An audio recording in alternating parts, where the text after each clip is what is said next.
Good afternoon to everybody. I'm very pleased and honored to introduce our colleague Sara De Vido and Micaela Frulli.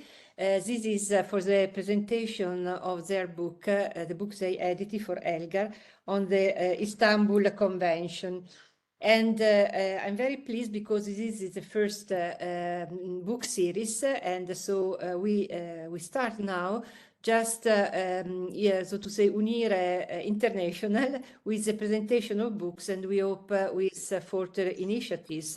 Unire is an academic network which was founded some years ago, and we are a member of the Ocean, a project supported by the Council of Europe. And we are aimed at so to say, contributing to the application of the Istanbul Convention at university, in the university systems, thanks to teaching, training, research, collaboration with institutions and with local authorities and civil society organizations. So, you can find other information about Unire on our webpage. Unire is also coordinated by Daniela Belliti, who has organized also this network, and the director of this academic network. So I would like to invite our two colleagues, De Vido of the University Ca' Foscari in Venice, and Micaela Frulli, and they will introduce their work. And I'm very honored because Daniela Belliti and myself also wrote a chapter for this book. So we are very, very pleased for that. And just to start a new collaboration with both Italian and international European colleagues in order to strengthen our networking, also introducing books, activities, good practices, and so on. So please, go ahead. Please, Sara. Yes, do you want to start? Yes, well, just good afternoon, and thank you so much to Marina and Daniela for organizing this webinar for us. Micaela and I are very thrilled and honored to present our book to Unire Network. But I leave the floor immediately to my dear colleague for the first part, and then I will go back to the second part of the presentation. Thank you very much also to all of you that are online this evening. Thank you. Thank you. Micaela. Good afternoon, good afternoon, everybody. It's really indeed an honor and a pleasure to be with you today. And thanks a lot to Marina Calloni and Daniela Belliti for this invitation, and of course for contributing with a very interesting chapter in our book. I will show the book. So this is the book. It's kind of heavy. It's 1,000 pages, so it's a big work. We are very proud of that. First of all, I would like to thank Sara before starting, because it was really indeed an adventure, a very pleasant adventure to work with her on this big project. She involved me, and we worked together. We were all the time, in a very good feeling together. We really had a wonderful time, a difficult time, also a tough time. It was not an easy job, but thank Sara for being such a wonderful colleague. We should thank you so much. Of course, all other contributors, but I will just tell you a little bit how we developed the project. The first aspect that was very important to us was that the commentary should be a very comprehensive tool. We wanted to scrutinize every aspect of the convention. And of course, we wanted to have an article by article analysis, because this was missing until now. There were already books on the Istanbul Convention, but no commentary doing an article by article analysis. And in doing so, we wanted to reflect the most diverse points of view. That's why we decided to contact about 70 authors from different parts of the world and from very different backgrounds with very different expertise to try to provide an extensive multifaceted explanation and analysis, and to open the book up to the widest possible audience, hopefully in a very accessible way. The objective, the aim of the commentary has been to realize a volume that could be of interest to professionals, of course, scholars, students, lawyers, judges working in the area of criminal law, human rights, women's rights, international law, gender equality. And we wanted also to give to the book an interdisciplinary, a multidisciplinary character, so that it could be useful also for other professional categories, sociologists, criminologists, historians, healthcare personnel, policymakers, and so on. We wanted to reflect the holistic character of the convention. And in order to reach this goal, we thought that, of course, as I said, we wanted to have the article by article analysis, but also some elements of contextualization were needed. So we divided the book into 3 sections. The first one sets the background, the context of the convention, with a view to enable readers to have additional tools, additional lenses before delving into the articles of the convention. And the first focus that we wanted to have is on intersectionality, a concept that underlies, I would say, the object and purpose of the Istanbul Convention. As a matter of fact, you all know that gender-based violence and violence against women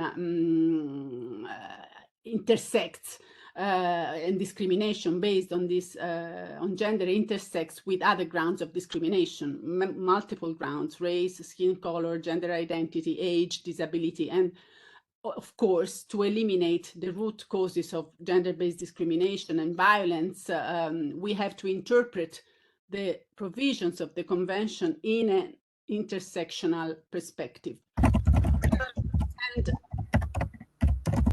an intersectional reading must apply also, if possible, we believe, to the due diligence principle. It's a very important principle, again, underlying the convention, that requires states to address the different position, experiences, and needs of women at all levels, from policy design to implementation to evaluation, to be able to give structural responses in an intersectional perspective. Okay, we also decided to include an analysis of the application of the convention to emergency situation. That also... Sorry, somebody could shut the microphone because there is a noising. Okay, thank you.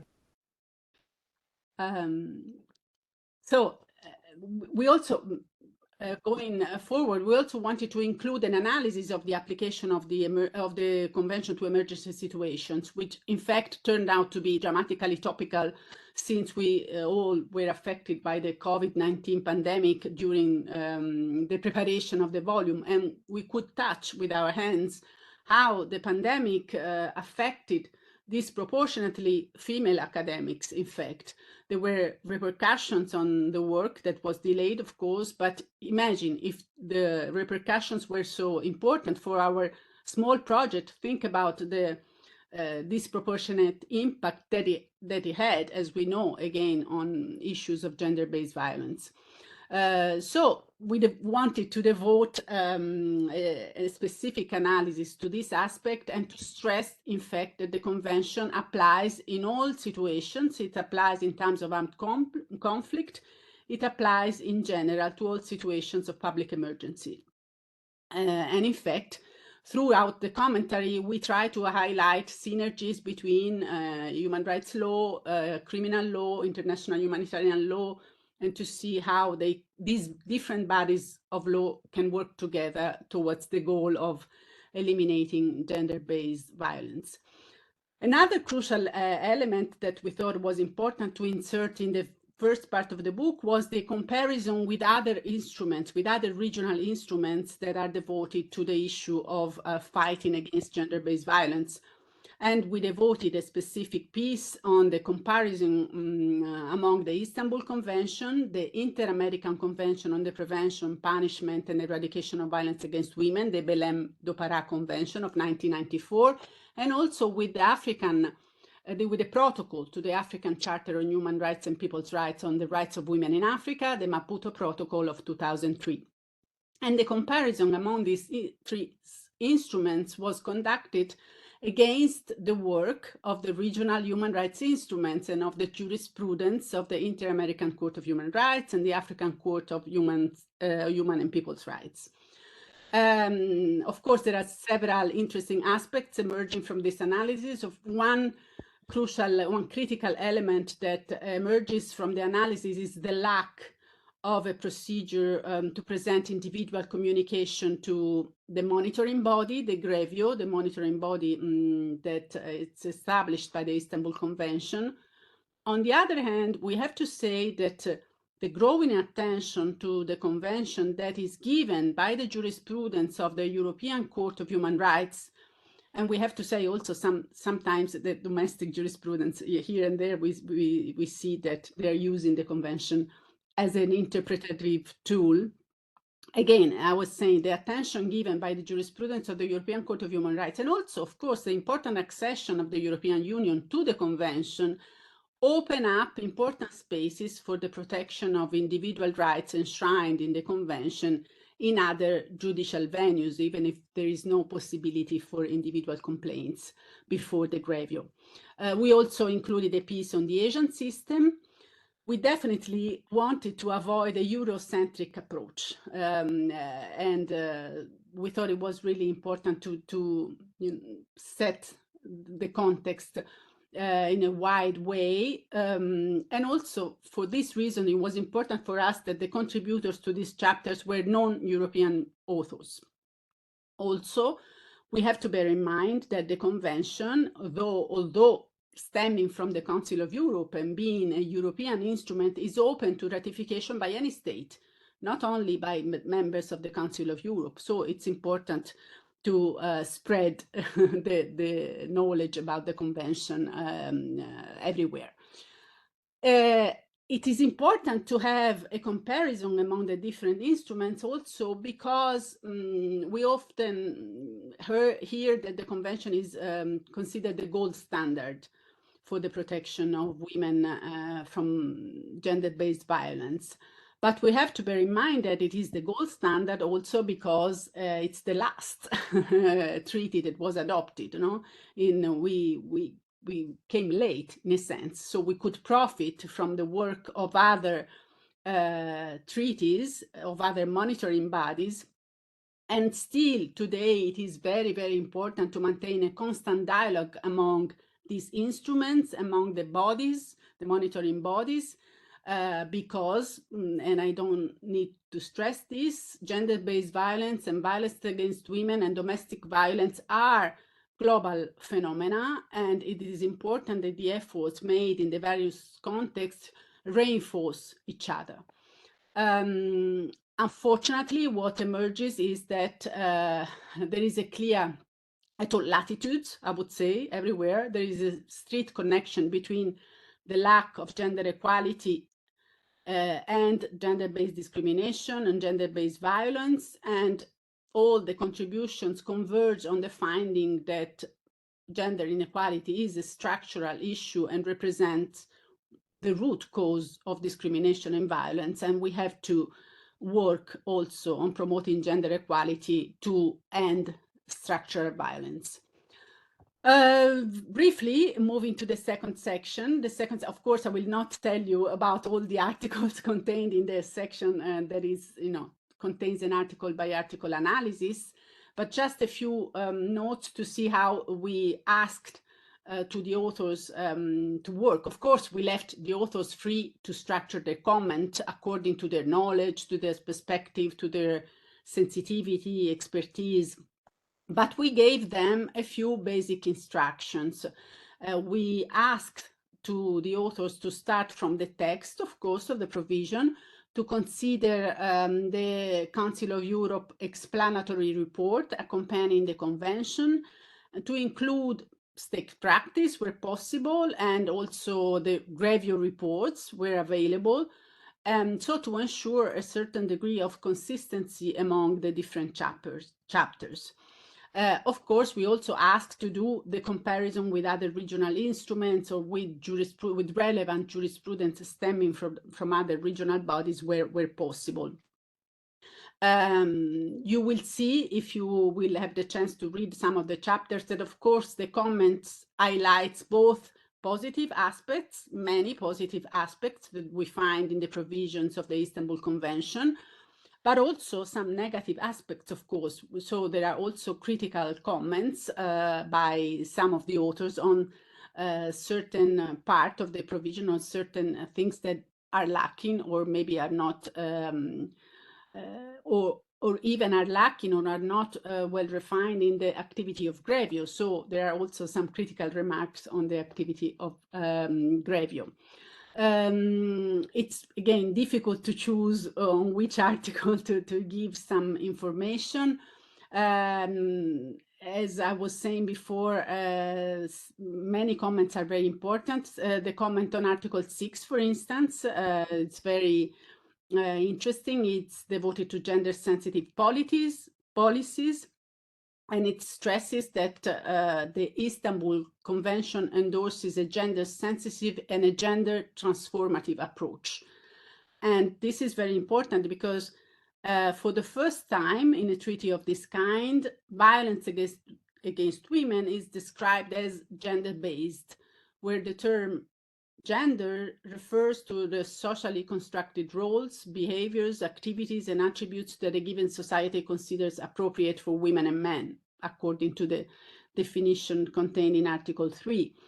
Again, I come back to the issue of structural causes of the phenomenon that have to be addressed, and you know, coming back to the correlation between discrimination and violence.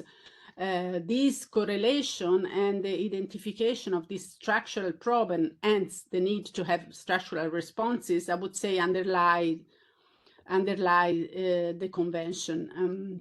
Also, we are very proud to have the comment on Article 6 by Marina and Daniela, because again, here, this highlights the evolution of the holistic approach in the Council of Europe Convention. And it addresses the novelty that we have in the Istanbul Convention with reference to other conventions developed within the framework of the Council of Europe, or the fourth P.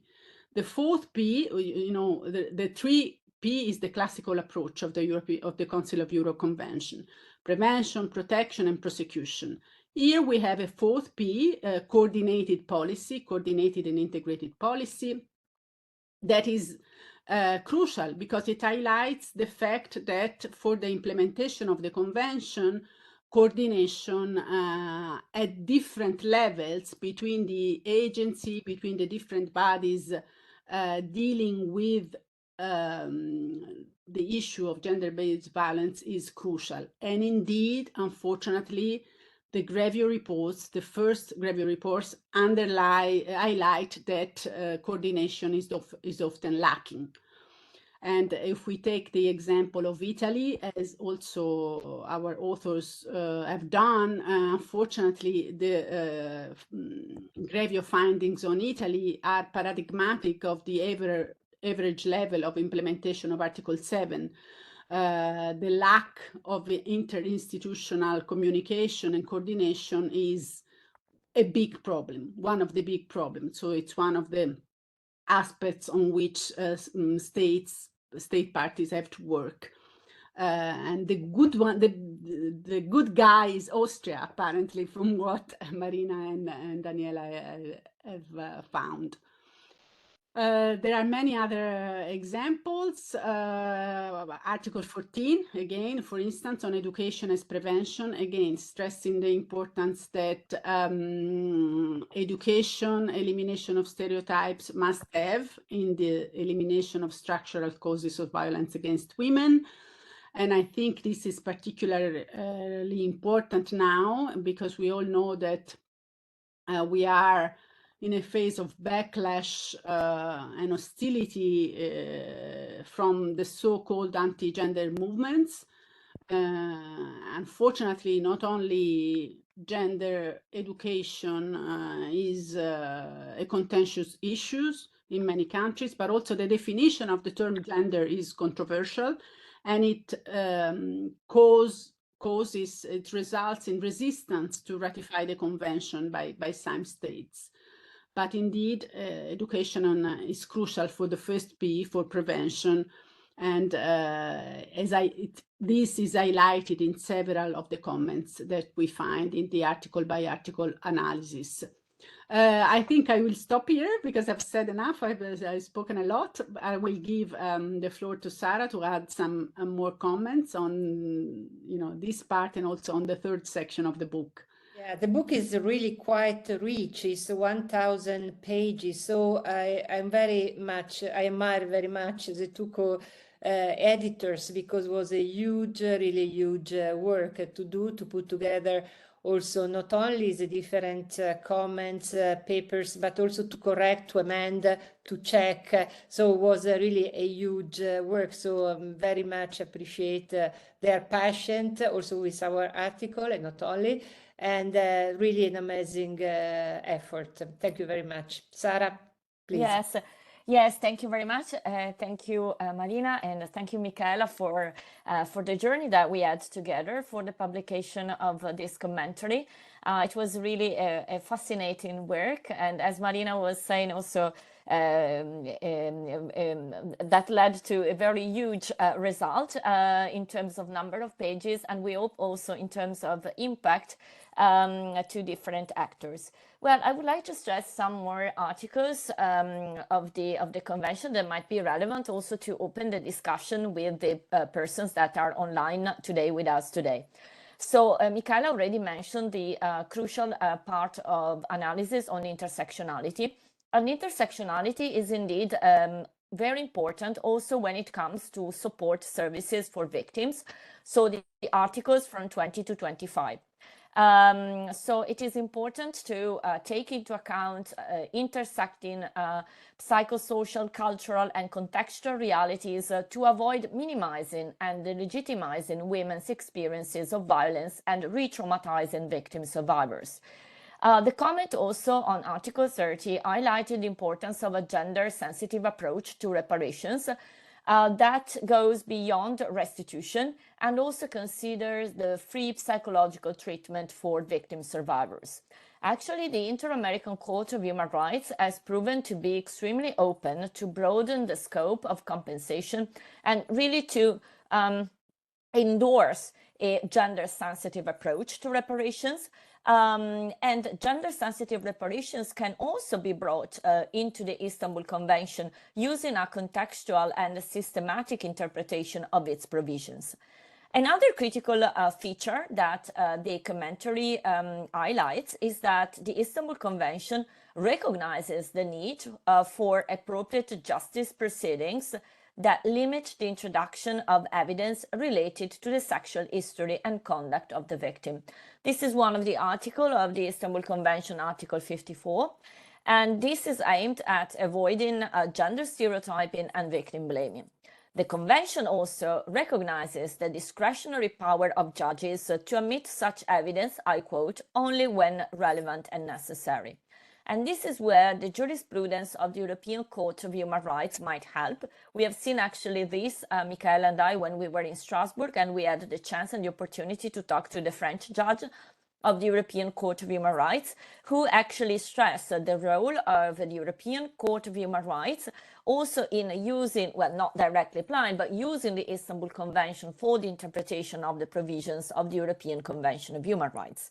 So the European Court of Human Rights has already condemned in several judgments gender stereotyping also in the judicial realm.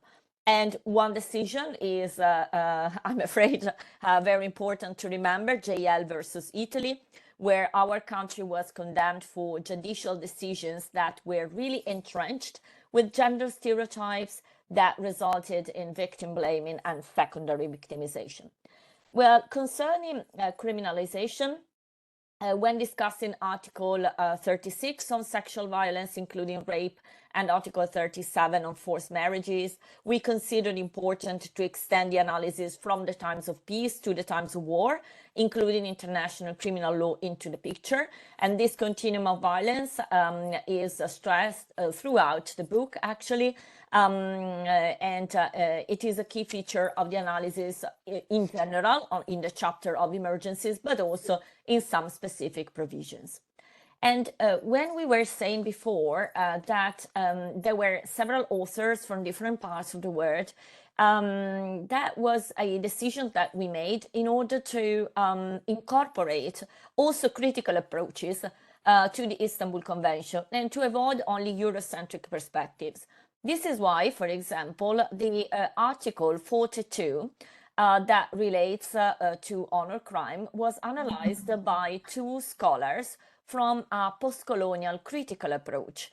They were both Indian, working actually in the UK and in the US, and they analyzed this Article 42, looking at the origin of the debate of cultural defenses in the US, and looking at how, and stressing actually, how negative practices in the mainstream group in some society are often not deemed to be rooted in culture, when we know from the preamble of the Istanbul Convention that gender-based violence against women is a structural phenomenon, so rooted in the society and in discrimination that characterizes our society, all societies in the world, looking at the data also. Another article, well, the last one before talking about the provisions on accession, denunciation, and notification, is Article 51. Article 51 is particularly relevant because it deals with risk assessment.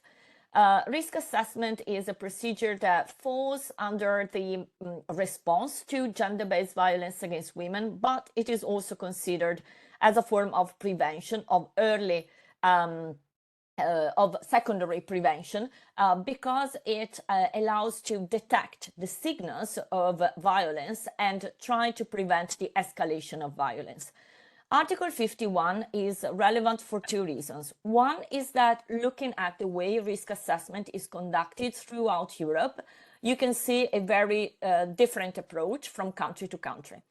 And the second point is that the European Court of Human Rights has indeed referred to Article 51 on risk assessment in several judges that referred to domestic violence, not only against Italy, two of them against Italy, but also against Austria and other countries, to elaborate what we can say is a sort of due diligence test for the interpretation of positive obligations that stem from other articles of the European Convention on Human Rights, namely Article 2, right to life, Article 3, prohibition of torture, inhuman or degrading treatment, Article 8, right to respect, the respect for private and family life. And the role of the Istanbul Convention in that respect as a means of interpretation, Micaela mentioned that before, and it is stressed a lot in the commentary, also with regard to the relation with other legal instruments. And this role, let's say, of the Istanbul Convention has been recently acknowledged by the Court of Justice of the European Union.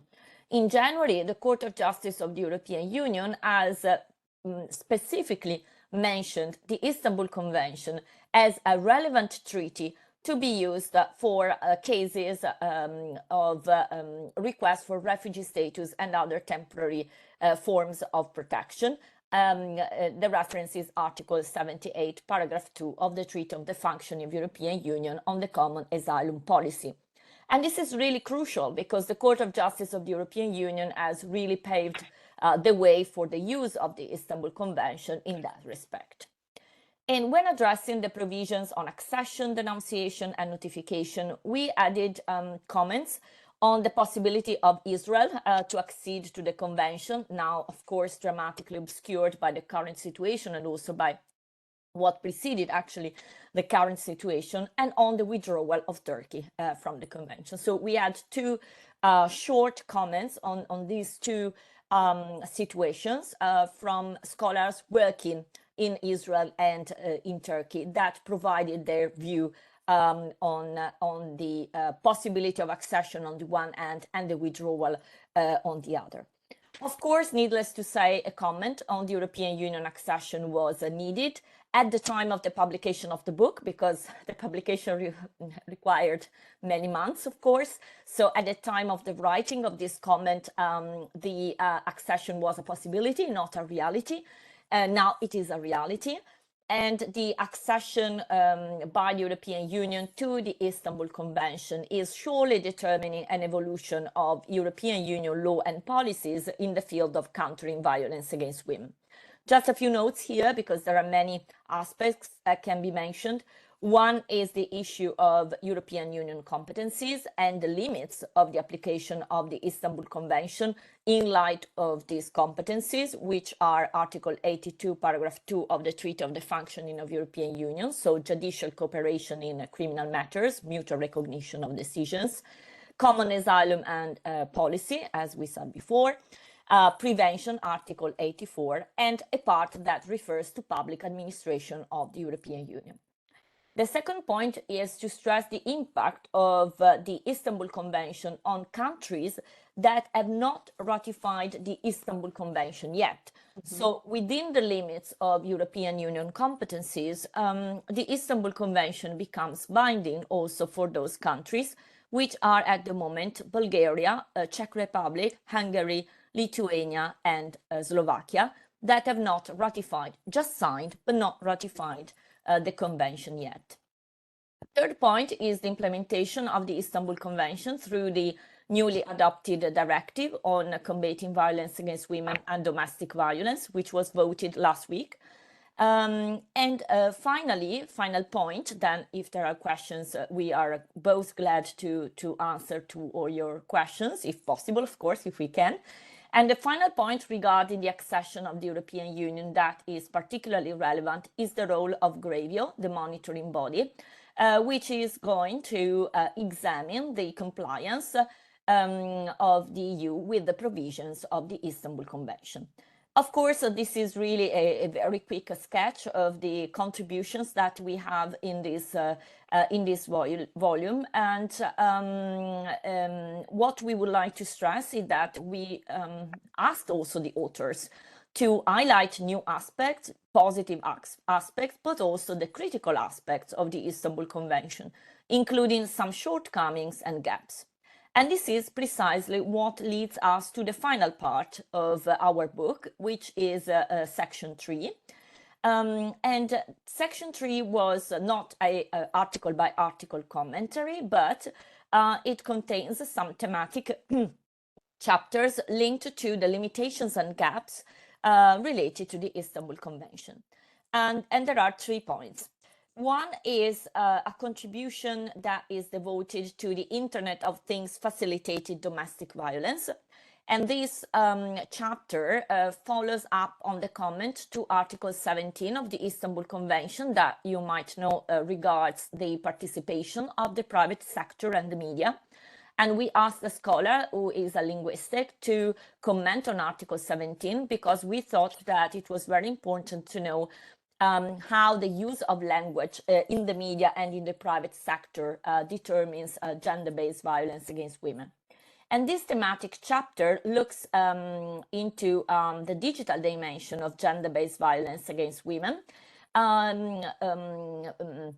basing the analysis also on the first general recommendation by GRAVIO, which is on precisely the digital dimension of violence, which is expressly excluded from the Istanbul Convention. So you don't find in the Istanbul Convention an express reference or an obligation for state parties to criminalize behaviors that fall under the digital dimension of gender-based violence. However, GRAVIO, in this very powerful and important general recommendation, said that the definition of gender-based violence against women was broad enough, looking also at the continuum of violence, to include the digital dimension of violence itself.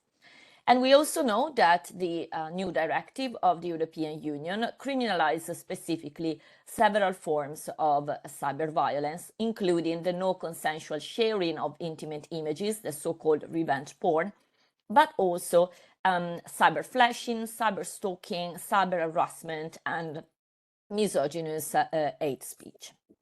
We deemed also particularly interesting to have some reflections on the issue of prostitution. Also, this issue is not mentioned in the convention. There is no reference to prostitution as a form of violence against women in the Istanbul Convention. There is a reference to trafficking in the preamble. But what about prostitution that does not involve trafficking? Or what about cases in which coercion is absent? Does prostitution without trafficking constitute violence against women? Well, the contribution addresses these very delicate and sensitive questions from an historical perspective. So we asked a scholar who has worked a lot on the historical evolution of prostitution, in particular looking at the evolution at end of the 19th century and beginning of the 20th century. And her fresh look from an historical perspective was really interesting and challenging also, because what we did also with Micaela was, of course, to provide guidance and comments on the articles, but also leaving the scholars free to structure their comment and also to provide their perspective. So as for the post-colonial approach on Article 42, we had several other examples in which we actually took inspiration and maybe also huge interest in reading those chapters. And last point, crucial, is a reflection on sexual and reproductive violence. Because in that respect, and according to the author that wrote this article, the Istanbul Convention partially represents a missed opportunity. Since the adoption of the convention, limitations of sexual and reproductive rights re-emerged in some parts of Europe with renewed force. Within the European Parliament, for example, the number of parliamentarians opposing sexual and reproductive rights has increased in the EU election of 2019. And of course, we will see the forthcoming election and we look at them with concern, and we will see what is going on. But also, as was previously mentioned, the emergence of anti-gender movements and misconceptions related to the convention.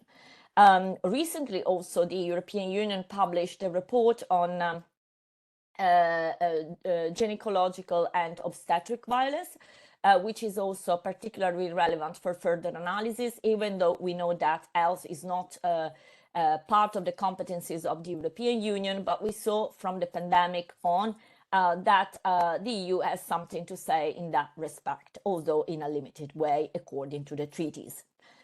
It will require, in that sense, a strong and concerted efforts on behalf of scholars, practitioners and policymakers to tackle the erosion of sexual and reproductive rights.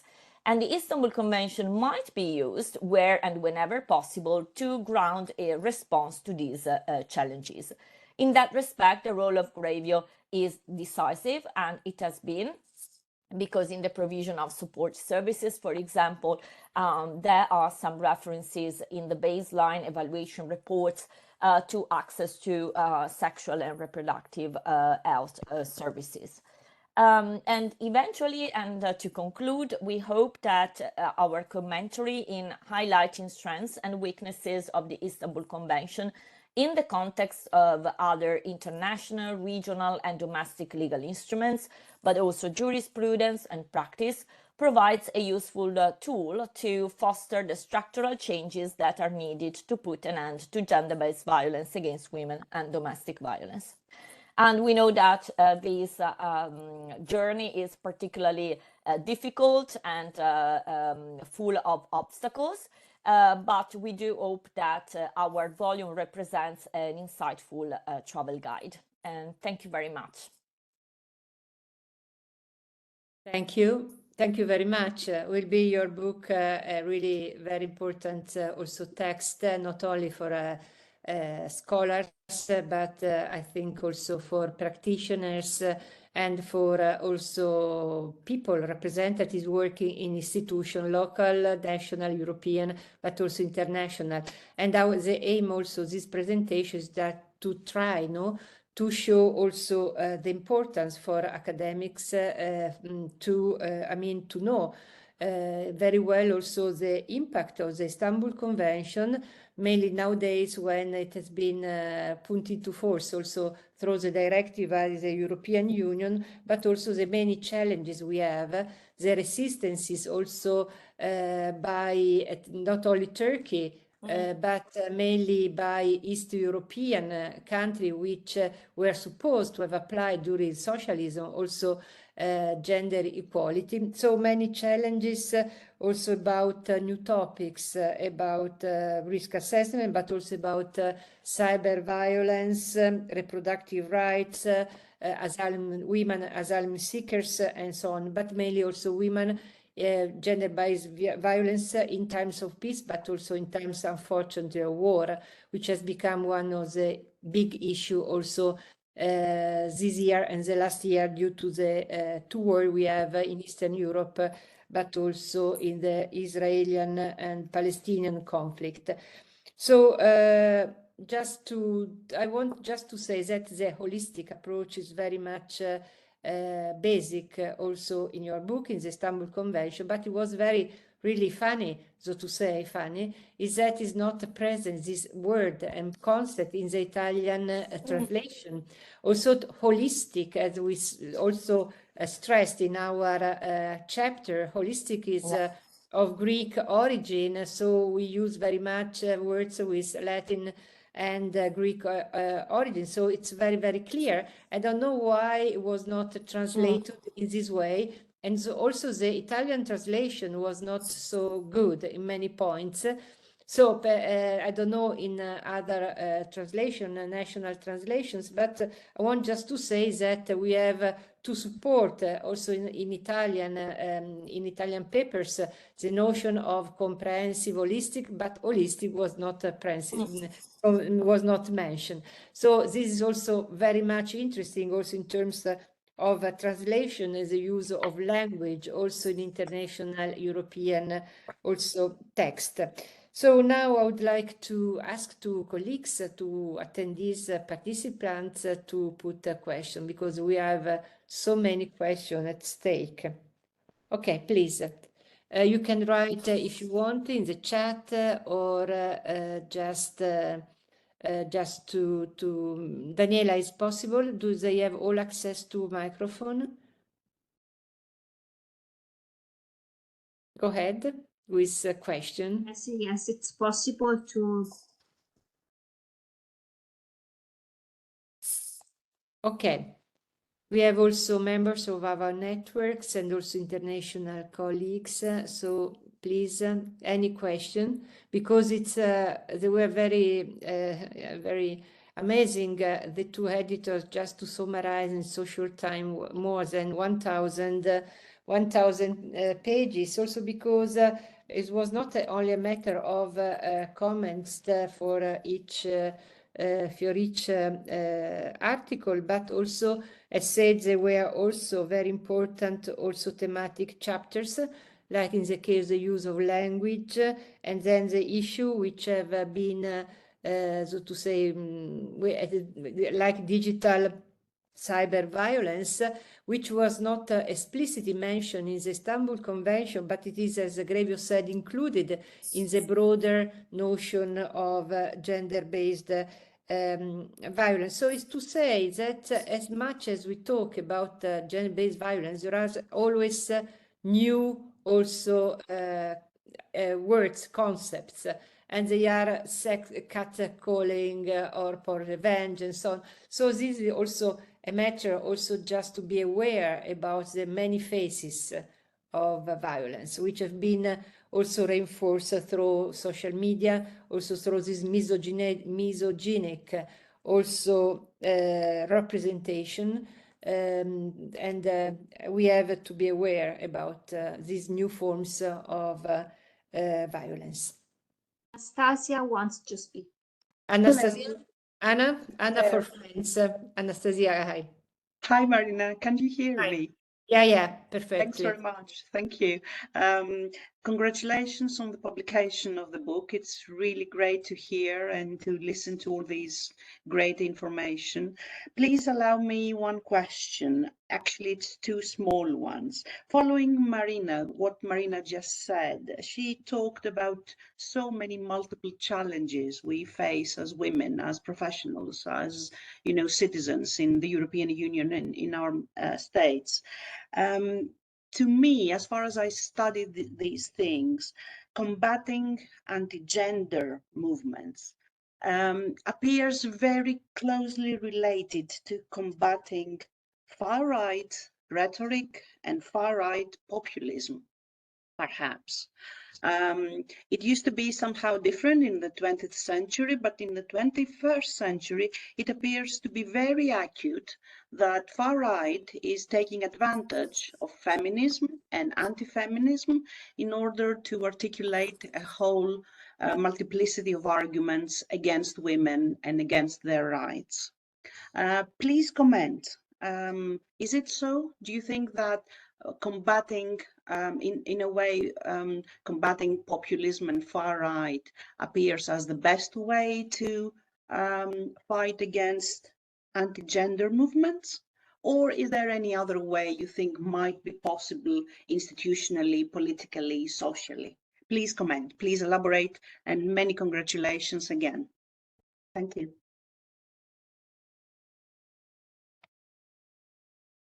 Okay, go ahead. I think yes, but yes. we can both answer. I think Yes. yes. I think it is indeed, as you said, in Italy that is very clear. We have now a right government, I would say a far right government, which is clearly exploiting the issue, I mean, this anti-feminism or anti-gender ideology to try to cut funds in some situations, cut resources, or enforce or propose legislation that goes against, like very recently we have this insertion of this Pro Vita association that may go in hospitals and in health centers to speak with women before they get an abortion. So in fact, indeed, that's a very terrible way to try to influence the position of women, to try to push them towards not getting an abortion. Already we have a big problem with that, with the implementation of the abortion law in Italy, because so many doctors are objectors. So it's in some regions you don't even find an hospital where you can get, for instance, an abortion. So indeed, I think it is crucial. In my mind, and also that we were discussing this in Brussels with Sara within the EU anti-gender-based violence network. Education is so important. So the work of associations is so important at all levels, I would say. Of course, education in schools. And again, it's very difficult because the far right governments are opposing any kind of educational program dealing with these issues, even dealing in Italy, even dealing in general with emotional educations on, on any things related to relations, let alone sex education on sexual and reproductive issues. So indeed, it is very important that for me to try to bring these people to realize that they have obligations under the Istanbul Convention, in fact, to undertake educational programs related to the elimination of stereotypes, to the elimination of the root causes of discrimination and gender-based violence, and of course to support the work of organizations to elaborate different kind of programs seen, I mean, I think for young people and for people at all level, because the lack of education, it's not only a problem that we have with young people, it's a problem that we have with, as Sara was underlying, with professionals that are not at all aware that they are actually bringing stereotypes and their points of view in their work. So in judgments, or, you know, in the way in which they approach maybe health personnel, in the way in which they approach victims. So indeed, I think investing a lot on the first P, prevention, is very, very important to combat both the far-right movements and anti-gender movements, and to bring forward the goals of the Istanbul Convention.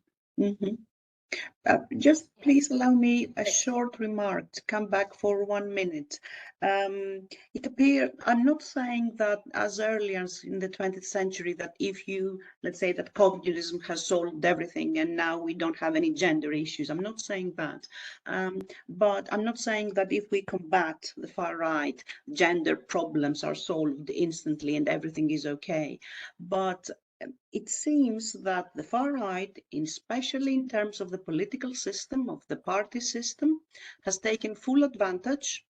And I enjoy, you know, reversing this process and thinking that if we demand that the Istanbul Convention is applied and is implemented, then we can, let's say, as professionals, as women, as citizens, push the political system and the political parties to implement specific underlined and signed conventions as the Istanbul. That's my very specific question. How do you make parties and how do you make governments take one measure in favor of women's rights? And I tend to think that it has to do with pushing and demanding to implement and to apply conventions as the Istanbul one. But please correct me if I'm wrong. Please elaborate. No, Thank you in advance again. I'll jump in. Thank you so much for the question. I'll just add a few sentences to what Micaela has clearly said before. I agree with you and what you said about the need to push political parties and politicians. Actually, I would say that the problem is really a problem of narrative about women's rights. So the false narrative, the misconceptions that there are, and that these parties, these anti-gender movements are suggesting, is that by recognizing and enhancing women's rights, we are in a way jeopardizing other rights, like children's rights, or promoting something that doesn't exist, like the gender ideology. But actually we need to stress, and this is a work that could be done from civil society also, the importance of women's rights as a matter of equality for everyone. And this is something that should be pursued. And this is very difficult because we have the digital dimension, and the digital dimension spread a lot misinformation and disinformation. A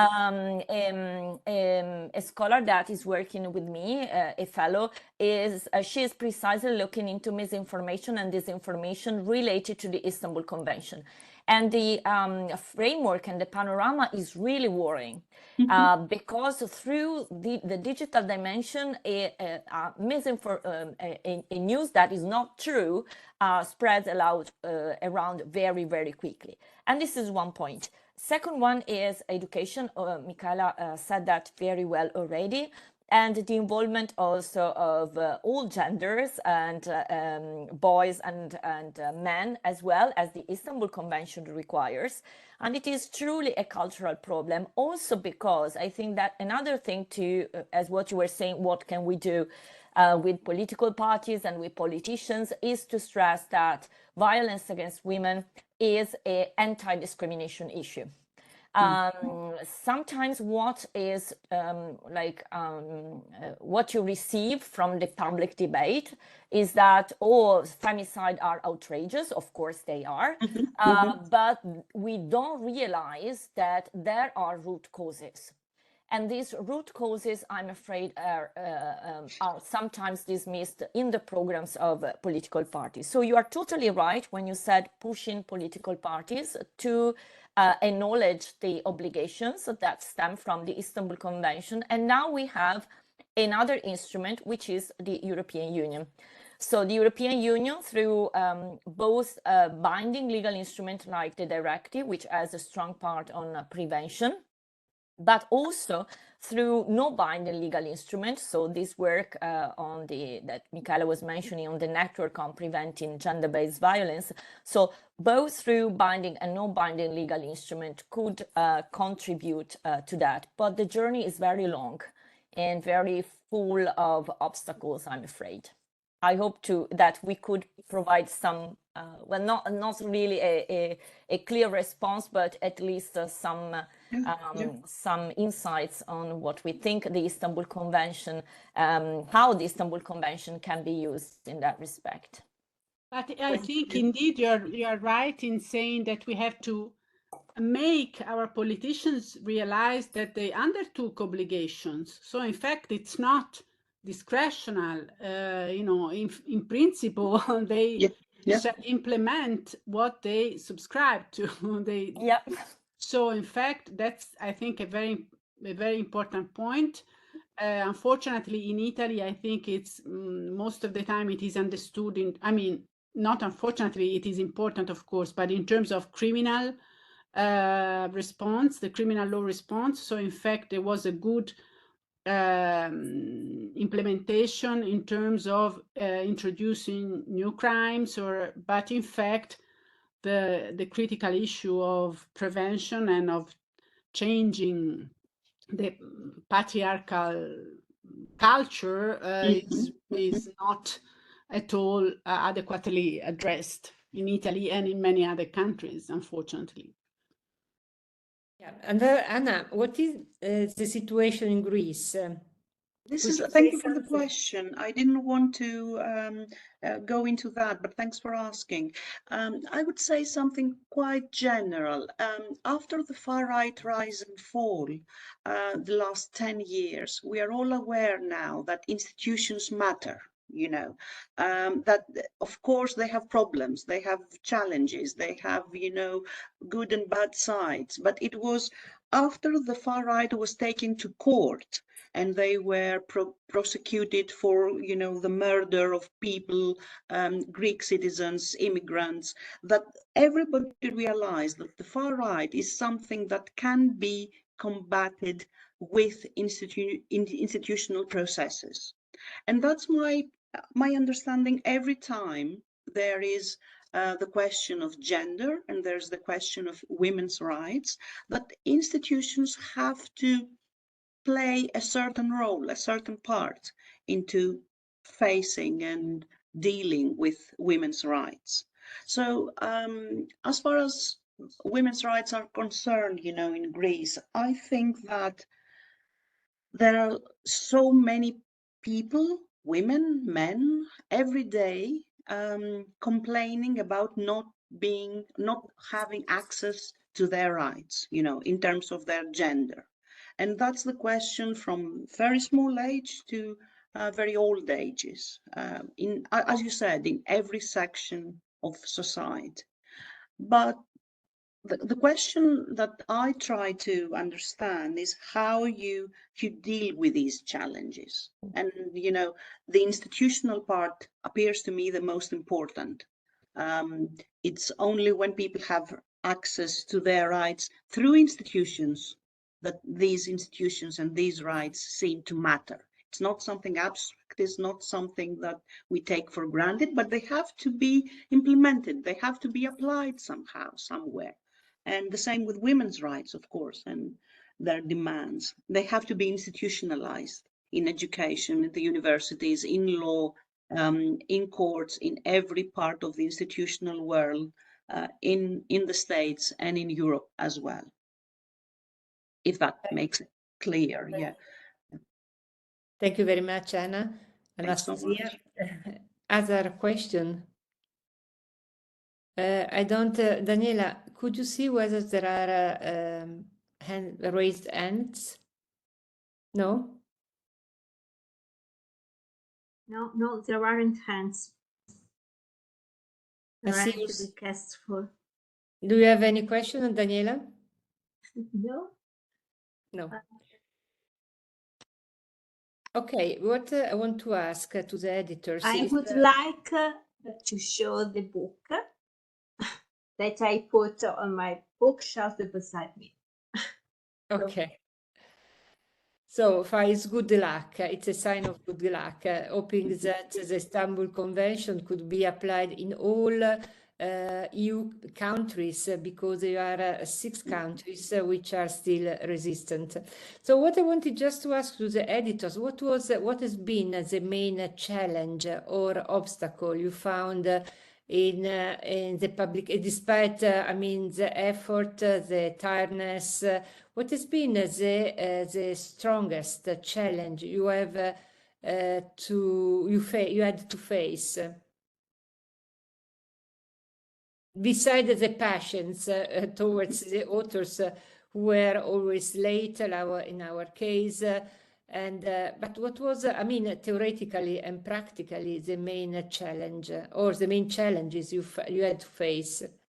Well, if I can, well, Micaela mentioned before, actually, while talking about the chapter on in time that we have on the application of the Istanbul Convention in times of emergencies. And actually, the part of the book was elaborated during the pandemic. And that was really a practical challenge. And we clearly saw that there was a disproportionate effect of the pandemic on female academics. And so we read about it, but then we could really touch this situation when scholars were telling us that they couldn't meet the deadline because they had care work to do, because the schools were closed. So that was a challenge that actually gave us strength in the work and in continuing our journey. And I would say that also in a feminist perspective, this idea of collaboration and mutual help was a key feature of our work. And this was clear in the work of Micaela and I that we had in a very, really close cooperation, but also with the scholars. So that was one challenge. And the second one, then maybe Micaela, you have more challenge. Another one was to find male contributors. I don't know if you want to say, yeah. So tell us, yeah, you can tell Marina also the issue of male contributors. That was one of course, one of our goal also to have a male perspective. We thought it was very important, and of course we wanted to have quality contributions. So first of all, it was not easy to try to contact scholars because there are not so many men working on these issues until in Italy, for sure, until especially, I mean, at least in international law, I'm talking now for our field, these issues were considered not so relevant or not so scientifically, prestigious to be, to dedicate your work to this kind of issues. So in fact, we're talking still about the same patriarchal culture or, sexist culture that we also have in academia, of course. So there are not so many men working on these issues. And so again, it was not easy. We have a few very good ones, I think, but indeed it was not an easy task, and we had to really Search and try to involve them, and eventually we made it, but not as many as we would have liked, in a sense. And I think also another challenge was, and of course it's always like that, but it was really interesting, I think, at the end, was to have papers that were very different, that were proposing views that were very different from ours on critical issues. For instance, that was the case with the paper on prostitution. You know, the first time that we had that, it was on very different, on a very different line of reasoning with respect to what I think, or maybe also Sara think. So, you know, it's not easy to deal with that. Of course, eventually we thought it was very important to have a different point of view, a point of view that was also very different from what we would have taken. So again, that was also interesting to have different perspectives, not always sharing the perspective of authors, but trying to, of course, if there were quality contributions, to accept them and to welcome them, and also to try to change our point of view, maybe, to at least to enrich our point of view. That was a challenge, but also, I think, an achievement and also a richness at the end of the journey. Thank There you. is another question, Marina. Fabiola. Yes, hello. So I'm working at the European Union at the Agency for Fundamental Rights on the statistics on violence against women. So I have a question for you, in the sense that, of course, these are public data now. We can say that 1 in 3 women in Europe experience physical and or sexual violence since the age of 15.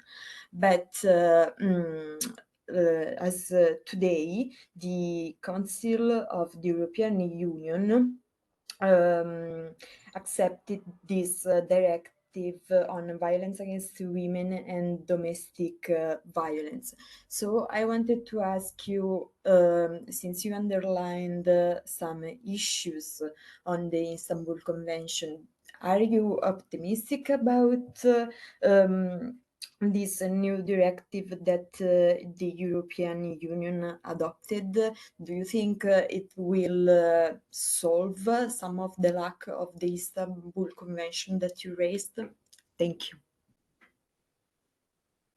Yeah, Micaela, should I? Okay. Well, thank you very much for your question and comment. And also stressing, I would like to stress to one thing before going to the directive. So the importance of data.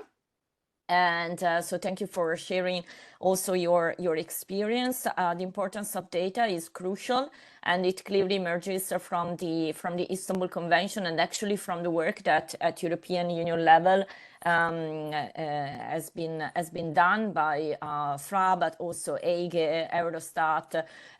So there are several indicators that are elaborating and are going to be elaborated in order to provide a more adequate picture of the phenomenon, because when you have data, you can provide also better responses. So and one issue with regards to data, and we will see the indicators also in the future, one key issue about the data is the importance of having disaggregated data, not only based on sex in a binary way, but also taking into account intersecting forms of discrimination. And this is something that is difficult to achieve, but it is something that might go in that direction. With regard to the directive, EU legislation, I mean, not only with regard to violence against women, is characterized by a compromise, and we could see that in many fields. Of course, there is one disappointing issue in the case of the directive, which is the lack of agreement on rape and on the criminalization of rape at European level. That was something that was stressed by several NGOs, so the importance of having a harmonization with regards to the elements of the crime of sexual violence, including rape.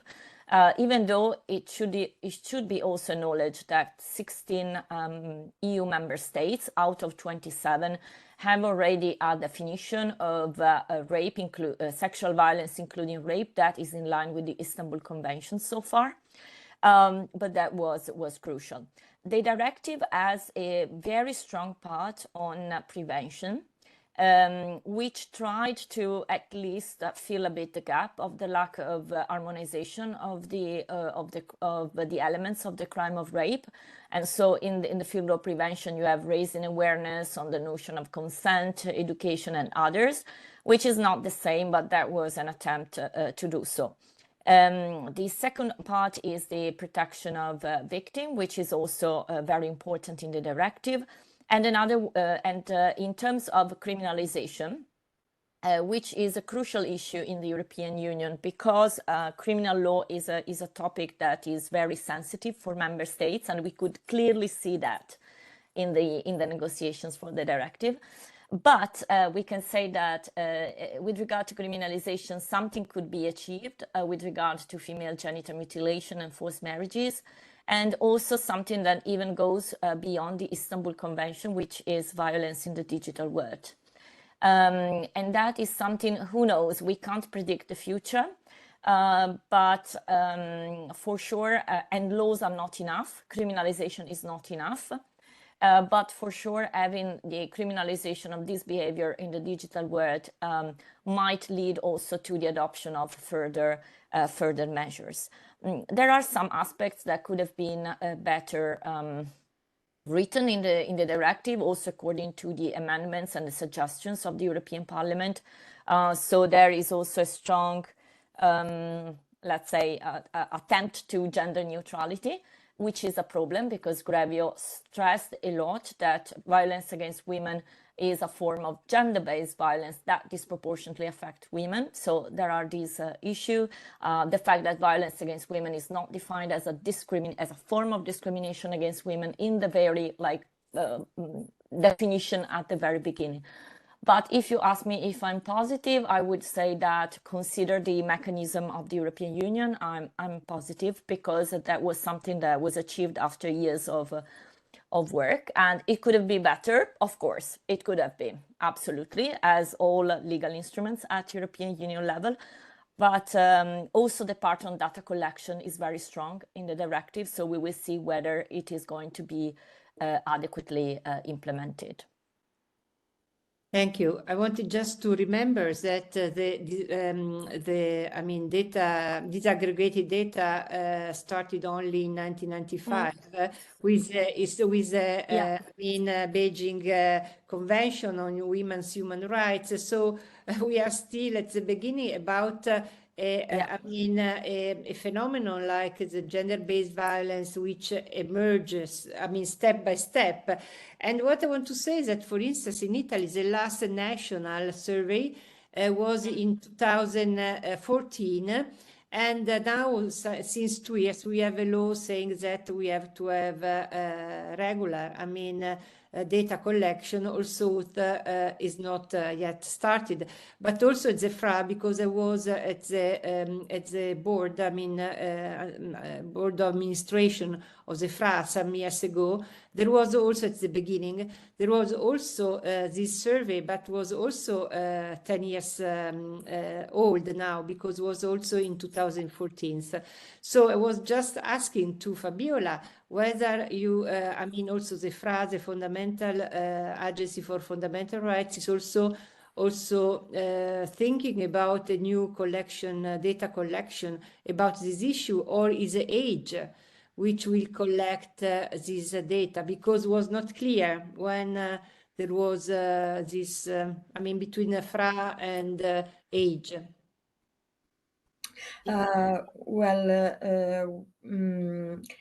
I'm doing this internship in France, so I'm not sure about the response and about knowing the directives of FRA, but of course, as an agency, we collaborate with EGE on the violence against women, and we we published our report just last year, and we are now working again on violence against women.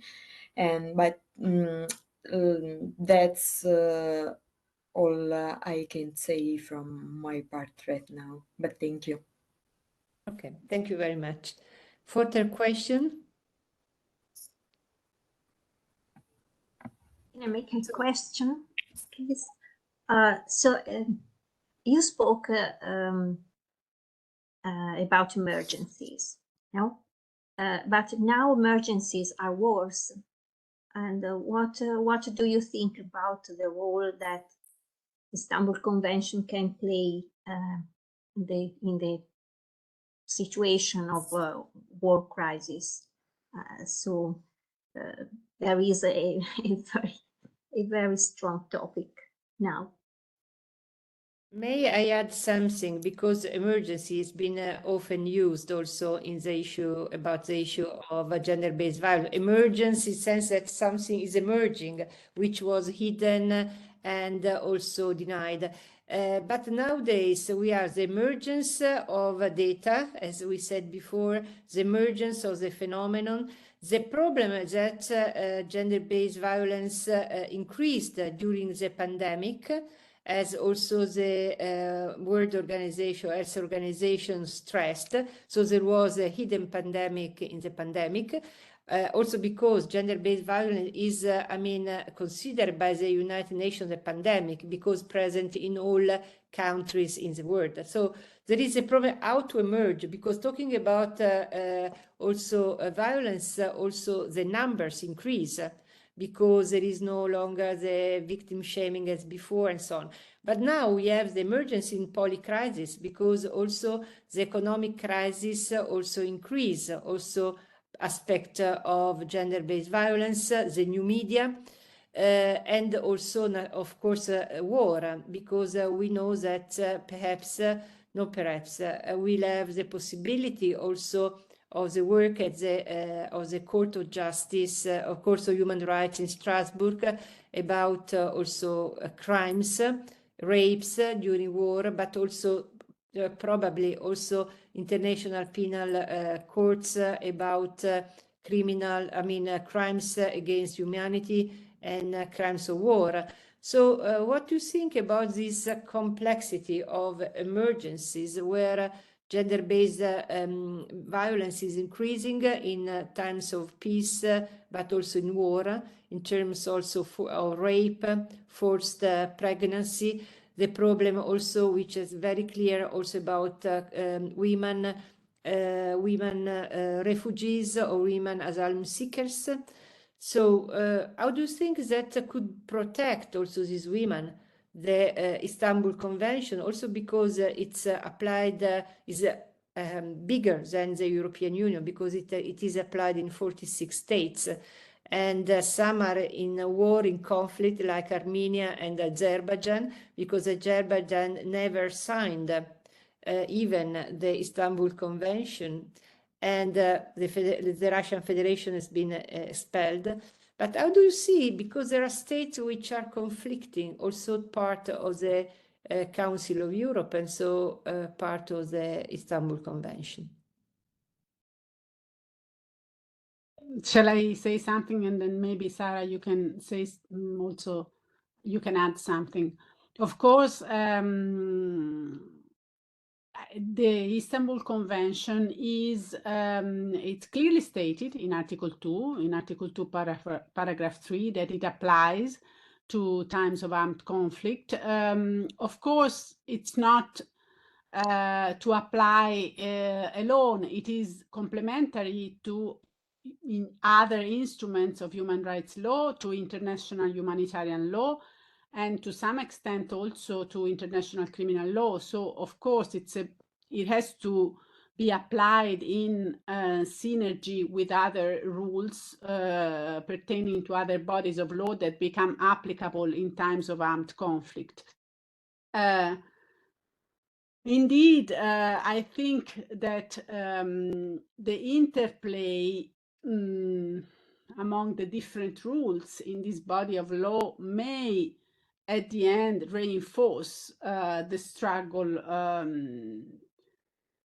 against violence, gender-based violence and violence against women. But of course, it's true, as you were saying, and also Marina was saying, that in all emergencies and of course in armed conflicts, there is an exacerbation of violence. I mean, it's the same kind of violence because it's placed on a continuum. Violence against women as a structural phenomenon. So we have it in times of peace as well, but of course it becomes worse and usually increases in times of war. In fact, for instance, Ukraine, it's interesting, was ratified the Istanbul Convention last year. So in fact, during the armed conflict. So apparently Ukrainian authorities thought that it could be helpful together with other moves that they made to enforce the law, also in terms of a legal, juridical response to the conflict. It's interesting to see that there are intersections. For instance, if we look at the criminal law provisions in the Istanbul Convention, there is a match, or somehow there is, you know, a correspondence with sexual and gender crimes as international crimes. Because if we look at the statute of the International Criminal Court, which is the more comprehensive treaty where we have a definition of gender crimes under the scope of crimes against humanity, we have all the crimes that Marina was mentioning: forced pregnancy, forced marriage, of course, sexual violence, sexual slavery, rape, etc. And this, of course, Genital mutilation. yes, Genital mutilation too. yes, of course. Cleansing. Sorry? Ethnic cleansing.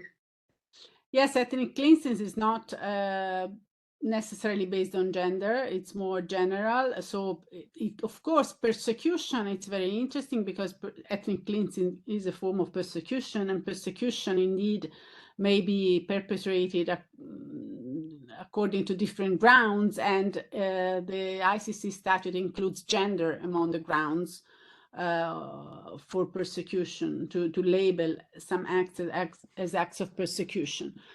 So I think, again, of course, the thing is that according to international criminal law, for instance, these conducts may be labeled as gender crimes or sexual crimes only if they fall under the heading of crimes against humanity, which, however, implies a contextual element, a high threshold, because it's crimes committed on a systematic scale, on a widespread or systematic manner.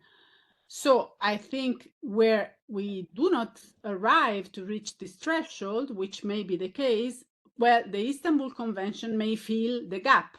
So we have, for instance, the crimes that are enshrined in the Istanbul Convention.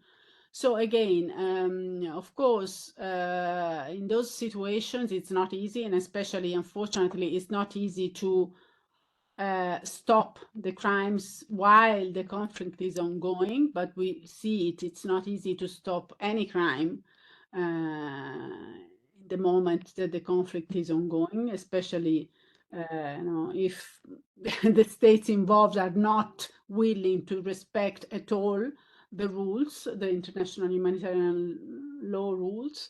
But I think the interaction of these different instruments is very important. So I think it's not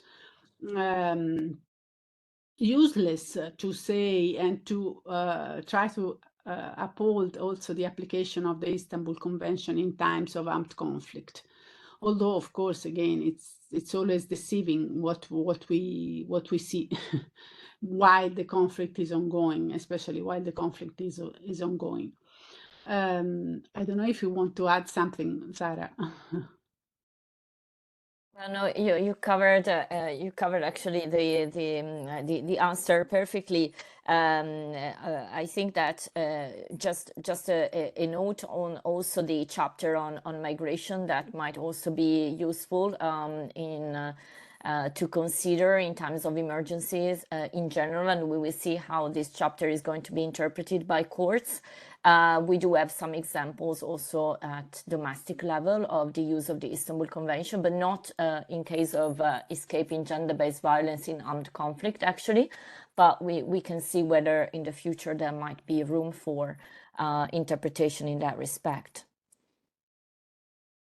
Thank you, because migration means many things, forced migration, economic migration, environmental migration, and so on. So it's really crucial also what the Istanbul Convention also stated about migration in a broader sense. Thank you. For other questions? Can I come back with another short one, please? Let me go back to the issue of artificial intelligence. I know that the convention was signed in 2014. Sorry, speaking is Anna. Are you speaking? Because Yes. Okay, Yes. okay. Because I was not seeing your face. Okay. Yeah. Somehow it's not allowed to turn on my camera. I don't know if it's a system problem or if there is something I should do, but that's okay, no problem at all. So let me go to the artificial intelligence issue. Please let me know if there is any future probability of renewing the convention in terms of artificial intelligence. The EU has so far accepted the AI applications, not as an enemy to politics or to EU societies, but as a sort of instrument that can facilitate many political and social functions. What about the gender issue? We already know, we are working and conducting research on that the AI applications are so far marginalizing women more and more, increasingly more. If women are marginalized in the real world to some extent, when applying artificial intelligence in the digital world, women are even more marginalized and rendered as victims of the whole application. Which is the prospect of the convention in terms of artificial intelligence? Are there any? And can it be considered as an instrument against or for women's rights? Please let me know more. Thank you in advance. Micaela, should I go? Yeah, well, thank you very much for this question, a very complex one. Well, the digital dimension, including artificial intelligence, is can be both empowering and being a threat for women, and that is something that must be acknowledged. So I would say that both acts, the acts on artificial intelligence, but also the Digital Services Act should be better interpreted in a gender-sensitive way, because also the Digital Services Act includes a reference in the preamble on gender-based violence, but without acknowledging the disproportionate effect on women and girls. But we do have a provision on in the Istanbul Convention on gender-sensitive policies, and also the directive the directive on combating violence against women goes in this direction. So it is a matter really. I've not examined the Act on Artificial Intelligence yet, but for sure the directive on, and I need to do that in order to see whether there is or there is not, which I think so, gender-sensitive approach. But what could be said is that the new directive contains some elements that can be connected to artificial intelligence, in the sense of artificial intelligence being a form of violence against women. For example, deep fake is considered as a crime under the directive. And this was something that was drawn from an analysis that was conducted in EU member states. Well, not only EU member states, actually were more than, there was also the UK and others. So deep fake, for example, is covered to a certain extent. Also hate speech could be considered in this way. The other thing that, so in terms of policies and gender sensitive interpretations of these acts, we will see in the future, because it's early. I mean, these instruments are very, very new. We will see whether something can be done, also because now we do have obligations also for the European Union in light of the Istanbul Convention. Great. And what you were saying before about the Istanbul Convention, well, the possibilities of protocols to the Istanbul Convention are not out of sight, in the sense that they were also conceived during the negotiations of the Istanbul Convention. Of course, the process of negotiation is always very, very long and very complex. So I don't think at the moment is something that the Council of Europe has in mind. But nonetheless, this is in theory also a possibility. So to have protocols to the Istanbul Convention that specifically address certain aspects of gender-based violence against women. Great, Sara. Thanks very much. No, thank you. Also because there are conventions related to both at the Council of Europe and also the European Union about this issue, hate speech, communication, privacy. So should be really interconnecting also. Absolutely. And will be because, I mean, also about the, I mean, big corporations or platforms. So it will be a huge work just to let work conventions on this topic, but also the European Union provisions also about also protection, freedom, protection, expression, and so on. So it will be a huge work. Do you see difficulties just to let interact, because there was also in some sense also some tension between the Council of Europe, the Europe and the European Union. Do you see that will be an harmonization about these two sovereign supranational entities, or cooperation, or in terms of gender-based, or some frictions? Well, dialogue. No, I think dialogue. Also, when we were in Strasbourg, actually, the French judge that I was mentioning before was saying about cooperation, right, Micaela, and dialogue with the Court of Justice of the European Union. So actually, he didn't see any form of friction between the two courts. So in terms of judiciary. Of course, Grevio is going to examine the EU and probably is going to stress the fragmented approach that exists with all these legal instruments that might affect women's rights, but do not incorporate a gender dimension. So we will see. Actually, the first Grevio report on the European Union will be extremely important to see the level of implementation that Grevio considers of the Istanbul Convention. But I see more dialogue actually between the systems because fighting gender-based violence against women is a priority.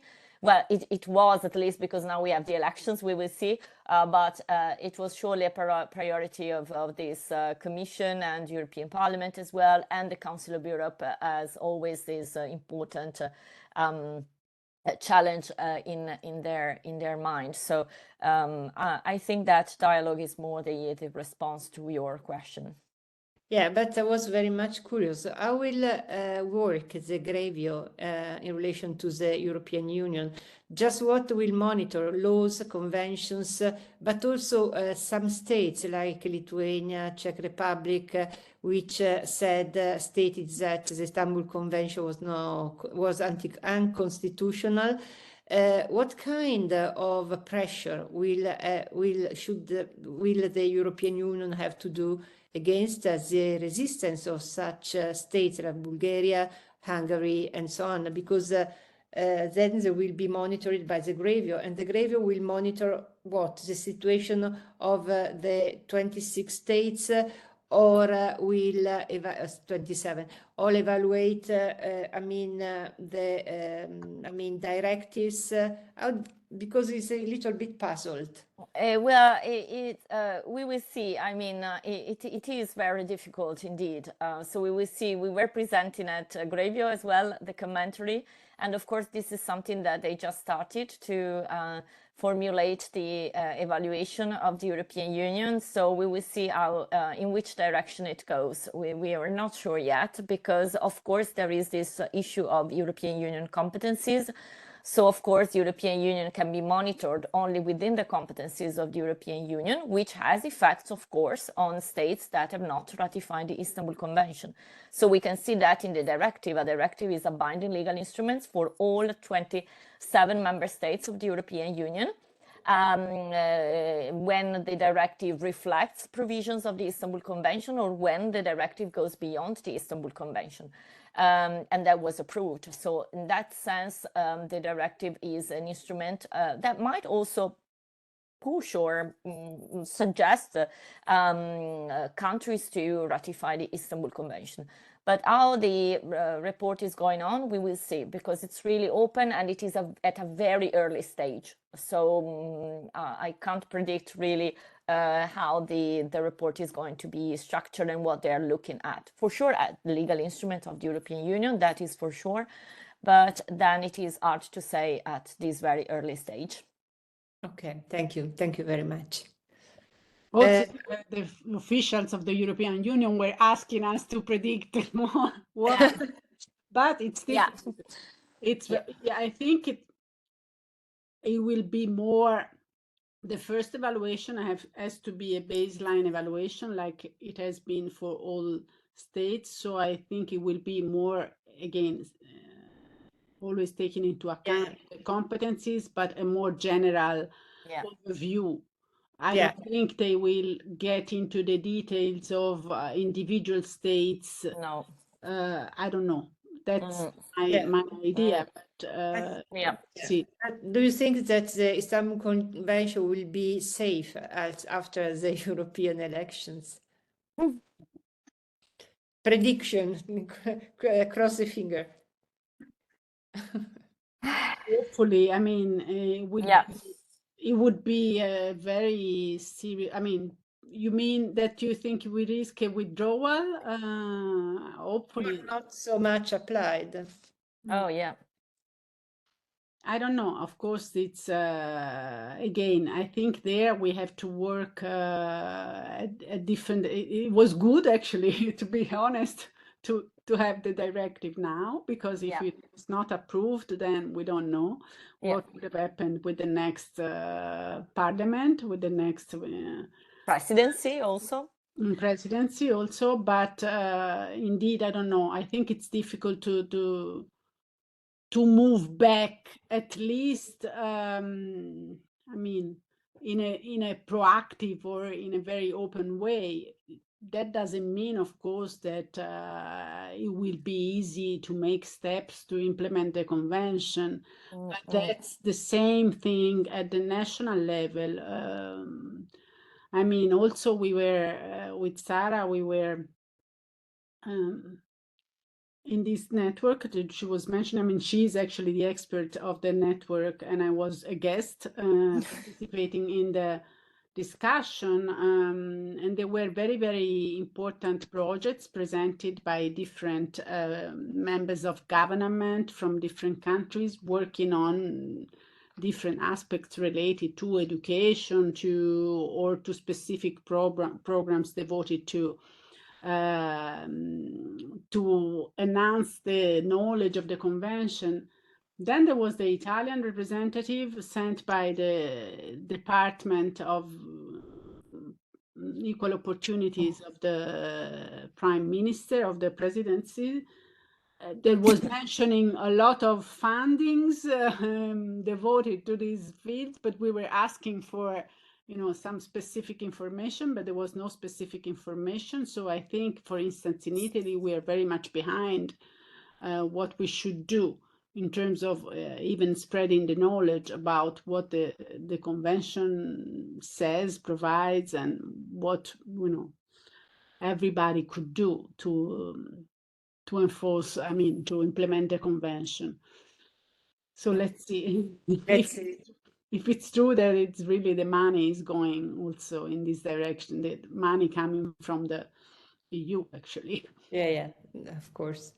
Okay, thank you for the question. We have it's 10 minutes to 7. I don't know. Do you want to add something? Just thank everybody Yeah, absolutely.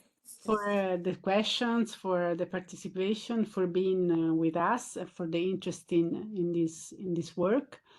We do hope actually to with Sara we are planning to also to make some steps to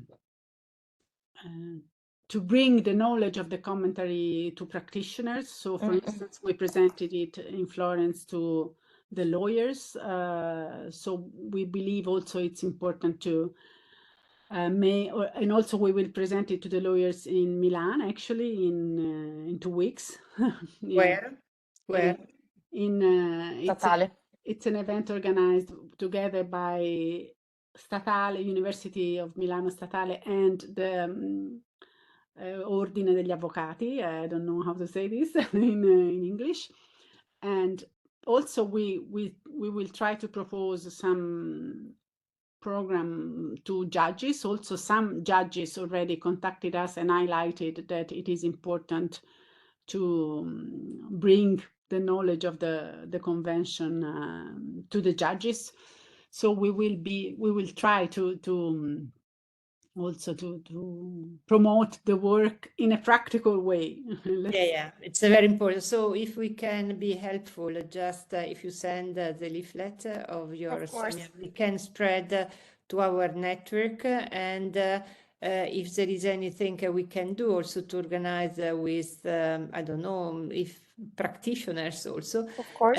other kinds of practitioners, let us know so that we can organize it not with Milano, but Milano Bicocca. Yeah, of course. Thank you. Of course. Thank you. Very much. Thank you very much to all Thank you. participants, and it's just we started, so we'll have a lot to do together, because we can change things only if we are together, and crossing things for the fingers for the next European elections, Yeah. and we'll see. Okay, thank you very much. Ciao. Thank you. Bye bye. Yeah, Grazie. great. Grazie. Great. Bye, everybody. Ciao, ciao.